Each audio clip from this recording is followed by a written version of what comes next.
What's going on, people? We are Tottenham TV, back here for yet another Tottenham update. And first up, we're going to talk about Dejan Kulusevski, and it doesn't seem to be good news on the injury front.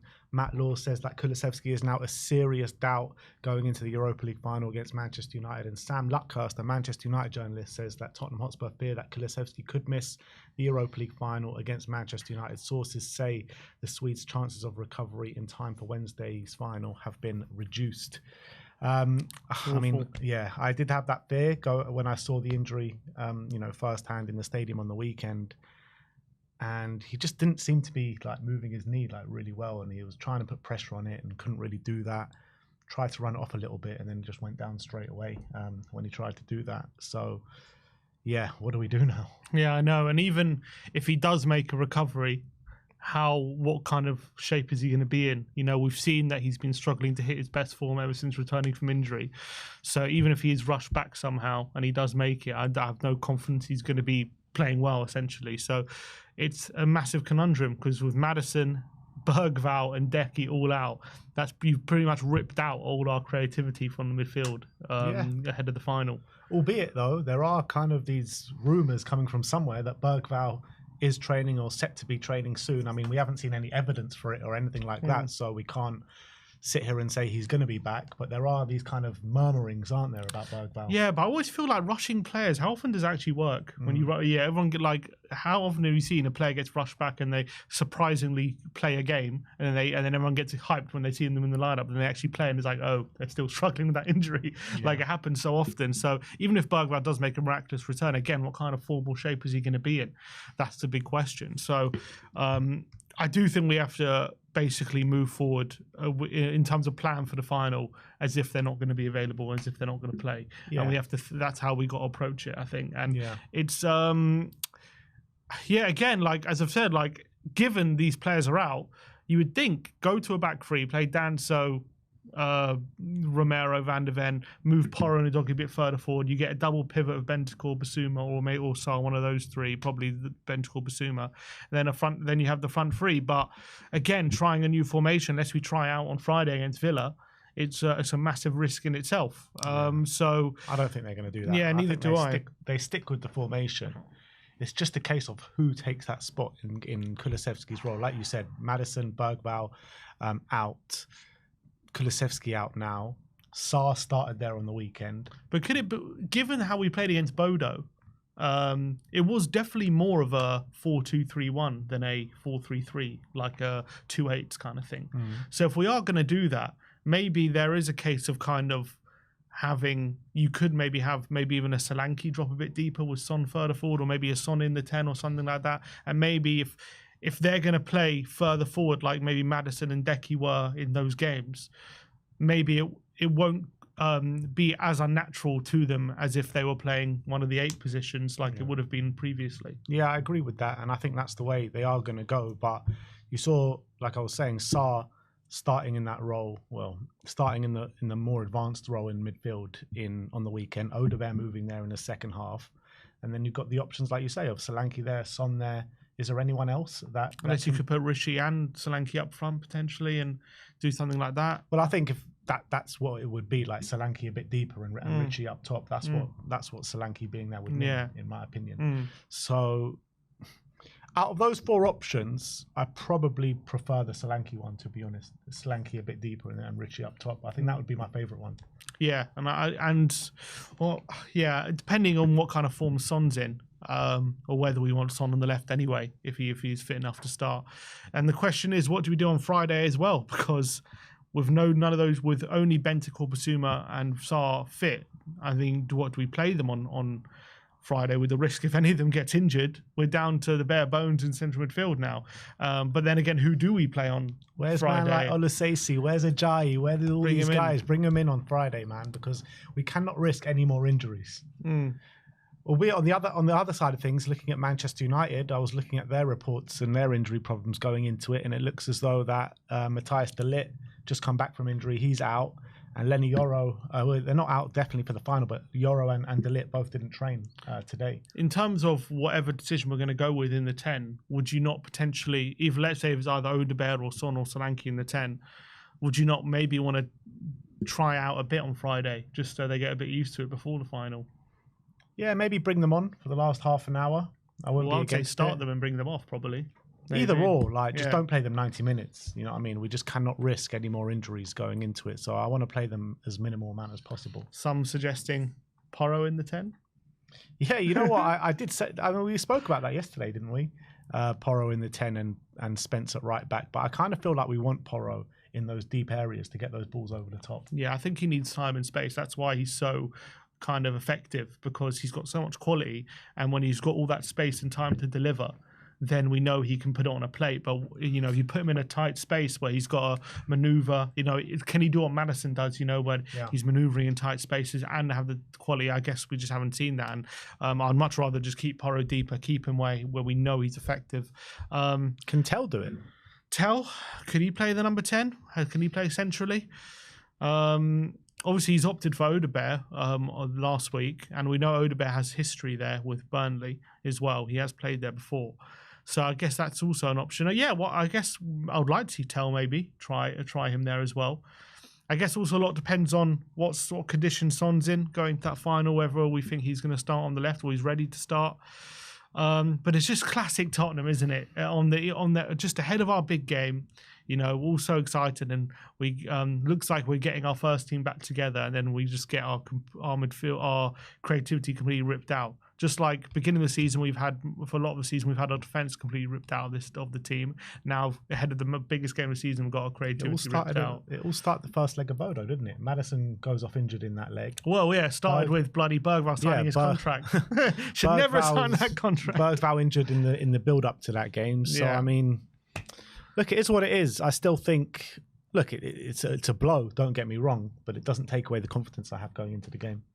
Yeah, and I think there is even a case of you could start Basuma, Bentancur and Sarr in a 3, kind of make sure that you've got those legs tiring out Man United. That though, man. We've seen it before, that kind of midfield 3, maybe not those particular 3 in midfield, but it just hasn't worked for us. Look at Liverpool away, how terrible that was. Who was it at Liverpool away? It was Basuma, Bentancur. Yeah, but we're not playing Liverpool, are we? You could do it, and then you know, once you've kind of gained control in that midfield, you add that little spark in there, whether it be a Son or Odebear into that midfield, where maybe a space is opening up because you've got, you know, the legs overpowering Man United, and then that could be a way to go. But it's I think most people wouldn't want that. I think you can do it with Solanke, man, because Solanke's got the grit to help us win that midfield battle as well. You know, every time he plays, he's more or less dropping really deep as well. So if you have him dropping deep with Richarlison there in the number 9 spot, I think that could work really well. Yeah, I think so as well. I think maybe that's what we might do. Yeah. Let's move on. Let's talk about Mikey Moore, because Florian Plettenberg gave us an update on Mikey Moore yesterday, and he says Borussia Dortmund have added Mikey Moore to their shortlist, and he's being monitored by the Borussia hierarchy. And then he goes on to say that there's also been contact with the players' management, but nothing concrete at this stage. For Moore, a move within the Premier League currently appears more likely. I'm guessing, he doesn't say loan or permanent, but I'm guessing it's a loan. I mean, surely it's not permanent. Yeah. I think, judging from what we've seen this season with Mikey Moore, I think clearly there's something special about him for a player of his age. I think he's got unbelievable talent. We've seen it mostly in Europa League, a few cameos in the Premier League as well. We've seen what he's capable of. I would say, you know, a loan deal where he's playing regular football, especially in these last few months, the fact that he has been playing football for Tottenham much or for the under-21s is not a good kind of scenario. And next season, unless we have full faith that he can be relied upon, which I'm not 100% sure we believe that just yet, I think maybe a loan deal would be fantastic for his development. If we're especially, you know, even if we qualify for European Champions League, you know, do you trust him to be starting Champions League games at his age, where he's currently at, like, or is he going to be too much for him? I think it's difficult to argue right now that he's ready to be starting those games like consistently. And I think he probably needs to go through a period like Bergvall did, where he's basically just thrust into it and sinks or swims. And Bergvall basically had to kind of learn and improve on the job, which he did with a lot of game time. And Mikey Moore, you know, him being in and out of the team and stuff like that, look, it helps him because he learns the ropes. But I think he needs consistent football. He needs consistent game time, and maybe a loan deal next season, maybe with a recall option in January potentially. Like would be the best case scenario. Well, you look at it with, if you want to compare Mikey Moore and Bergvall, like the start, like when Mikey Moore first got thrust into it in the opening Europa League games, and Bergvall being thrust in there in the opening Europa League games, I actually think Mikey probably showed more than what Bergvall was showing in those opening games. You know, Mikey was, you know, in some of those games, you know, the RZ game and the Ferencvaros game, you know, there were moments in there where he was just electric, weren't there? I mean, he didn't sustain it over a 90-minute period or anything like that, but there were moments like 10 minutes here, 10 minutes there where he looked absolutely electric, particularly in the Alkmaar game in the second half when he got moved over to the left. I mean, when Bergvall first came in, you know, he looked, you know, it looked like he just needed to learn that role a bit more, and he needed a bit more match practice and to get to grips with the speed of the game and all that kind of stuff.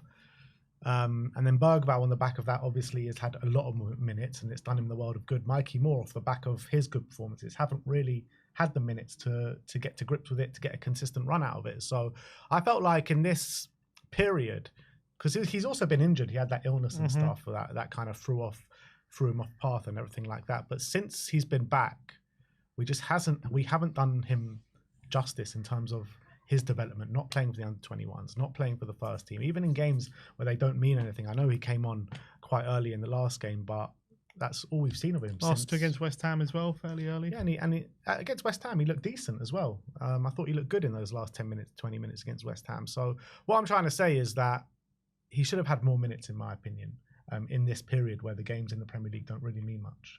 And it's a bit frustrating that he hasn't. And it's all about, if it's going to be the same next season and they're not going to play him, then he has to go out on loan.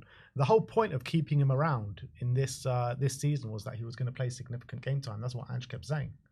Well, if you ask Mikey Moore if he was going to play the amount of minutes he has this season, I don't think he would have been that disappointed at the beginning of the season. Like, he's played quite a lot for a 17-year-old. For a 17-year-old, he has played quite a lot, but you know, you look at Ethan Nwaneri, like he's probably played a lot more for Arsenal than Mikey Moore has for Spurs, and I just feel like he's just been doing nothing. He's been sitting on the bench, not in the squads, and not even playing for the under-21s. Like, what's been the point of that? No, I agree. I agree. In the last few months, that's been very frustrating. And if that's the case, maybe it's a case, obviously, depending if a new manager comes in or if Ange stays. Don't know what's going to happen in the summer. They'll have to make that assessment about whether Mikey Moore's completely ready. But I wouldn't be against, still, like, if Dortmund want him on loan and they're willing to play him, that'd be unbelievable for his development. That would be fantastic, or for a Premier League team as well. So I'm not against the loan, but I think I would like a loan with a recall option in Jan if he's really smashing it. Yeah. Let's talk about Matisse Tell. Builder reporting that Daniel Levy is very interested in signing Matisse Tell permanently. Bayern are ready to renegotiate the fee of a €50 million buy option if Tottenham make a serious bid in the summer. Look, we've spoken about this kind of news probably much for the last couple of months, but now you've seen a bit more from him. What are you thinking on Tell? Like, are you ready to bring him here permanently? I'm happy to. I would look. It's difficult to judge him because it's been difficult circumstances like since he's come to the club. When he first started playing, he played up front in a team that was completely riddled with injuries, and it was a difficult situation. Once the team got more settled and he was playing regularly on the left and in other games, I think there has been improvement. But then of late, he's kind of been in the B team, and then that's kind of brought other issues. And look, he hasn't been great, but the whole team clearly have been not good. He's probably been one of the better players, but it's not really saying much. Like, he's not exactly smashed out of the park. I definitely would say, like, based on what we've seen, it's hard to justify spending 50 million right now on him but just based on 6 months. But you might have said, after 6 months of seeing Bergvall, a lot of people saying we need to send him on loan and he's not ready and all these kind of things. So, Tell's at a similar age. He's 19, albeit with a lot more experience in top level football. So maybe it is a case of just giving him the 6 month adaptation period, and maybe next season we might see a much better Matisse Tell. And if that's what the feeling is in the club, I think we have seen a bit of potential. It's not like he's been terrible, but he's not been fantastic either, it's fair to say. So I think I definitely see a lot of potential in him, and I think he's an exciting player. But I understand the argument of, do we need to be spending either spending more money or signing someone more ready-made right now than signing another teenager on top of the amount of teenagers that we do have. If the decision is we're going to sign Tell and another forward, then I think that's fine. But if Tell's going to be kind of our main signing, I understand that that's kind of not what we want to hear. Do you think it's fair to say that Mikey Moore has shown more this season than Tell? Probably. I think that's fair to say. Yeah, because I think that's very fair to say as well. And like, when you're looking at it, these two players are the same position. If you looking at next season, would you prefer to give these minutes to Mikey Moore or to Tell, let's say, on assumption that Son's sticking around for next season and he's going to be our starting left winger?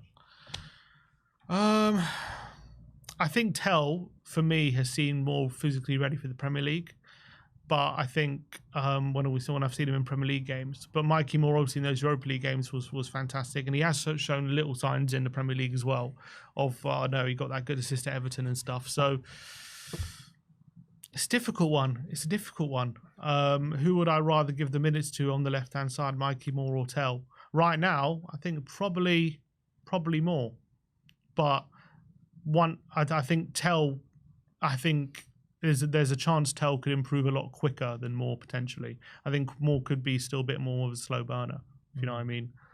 But obviously, the older he gets and the more training he has with the first team and everything like that, the more physically ready he will get. You know, he's not going to be not physically ready forever. 17, 18 next season. So I don't know. Like, the jury is definitely still out for me on Mathys Tell, and I'm just so unsure whether we should sign him or not. I think the best thing for everyone would probably be another loan deal, to be honest, if that's possible. Yeah, or maybe a look. I wouldn't mind a permanent with certain clauses in it. He has to hit certain targets to kind of unlock the next fees and stuff like that. I'm not sure, because if it doesn't go well with Tell, then I think you're probably going to be stuck with him unless you get him out very, very cheap. So I don't know. I'm just really unsure about Mathys Tell so far. And I know it's a small sample size, so it's really hard to judge him at this moment in time. But from what we have seen, it hasn't really moved me too much. That's the reality. But anyway, let us know your thoughts on Mathys Tell. Should we sign him up on a permanent in the summer? And last but not least, Ben Jacobs is reporting that Kony de Winter is likely to leave Genoa this summer, with Tottenham, West Ham, Palace among his suitors. Obviously a centre-back playing for Genoa. The last centre-back from Genoa that we signed in Radu Dragusin, probably not the right fit for the system. Look, I think he's a good defender, Radu, but I just don't feel like he was the right player at the right time to bring him in. But Kony de Winter, do you know much about him? Not particularly. Obviously, we know that we're going to be looking at a centre back, regardless of Romero stays or leaves. We're probably going to be looking at one anyway, potentially. Actually, if Romero stays, I don't know if we will. If Dragusin's already back on the pitch, it seems as though Radu might actually be fit quite a lot earlier than we thought. So I think that might change our plans potentially at centre back if that is the case. It's on the grass. Yeah. So obviously, a lot depends on Romero, but I do think. I think centre-backs are very... I think if he leaves, we're obviously going to have to sign someone, but do we sign someone a bit more experienced, because we don't have much experience in that position right now, or do we go for someone quite young? I'm not sure. I prefer to get the experience in, man. I think we've got enough young players in this squad, and it's time to scatter around some experienced players to try and take us to that next level, in my opinion. But that is the Tottenham update that we have for you today. Let us know in the comment section below your thoughts regarding all the matters that we've spoken about today. Like, subscribe, and comment. And as always, come on, you Spurs.